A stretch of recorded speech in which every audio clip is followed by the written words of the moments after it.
أعلنت شركة بي-إد عن إطلاق طرازها الجديد بي-إد سيجول في السوق المغربي، وذلك خلال حفل أقيم في الدار البيضاء، في خطوة تؤكد التزام الشركة بتعزيز التنقل الكهربائي المستدام، حيث تمثل هذه السيارة الكهربائية بالكامل حلاً مبتكراً للتنقل الحضري، حيث تجمع بين التكنولوجيا المتطورة والتصميم العملي، مما يوفر للمستهلكين في المغرب بديلاً فعالاً واقتصادياً للسيارات التقليدية.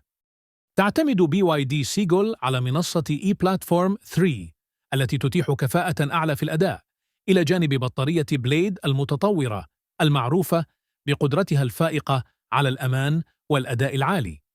تتميز السيارة بمدى كهربائي يصل إلى 445 كيلومتراً في المدينة، مما يجعلها واحدة من أكثر السيارات الكهربائية كفاءة في فئتها، حيث توفر حلاً اقتصادياً للسائقين الذين يبحثون عن مركبة بقدرة تنقل طويلة دون الحاجة إلى الشحن المتكرر.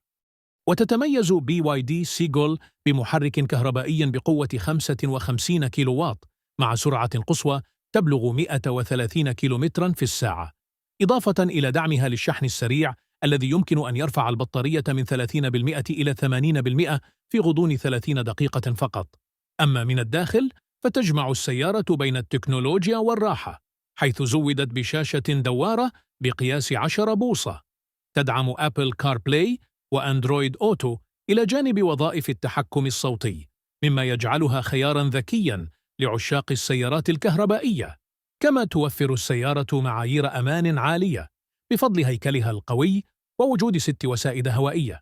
إلى جانب أنظمة متطورة مثل التحكم الإلكتروني بالثبات ونظام الفرامل المانعة للانغلاق. ستطرح BYD سيجل في المغرب ابتداءً من 15 من مارس بسعر 209,900 درهم مغربي شامل للضريبة، وستكون متاحة في جميع فروع أوتو نجمة في الدار البيضاء، الرباط، مراكش وأكادير وطنجة، مما يعزز من تحول المغرب نحو التنقل الكهربائي النظيف والمبتكر.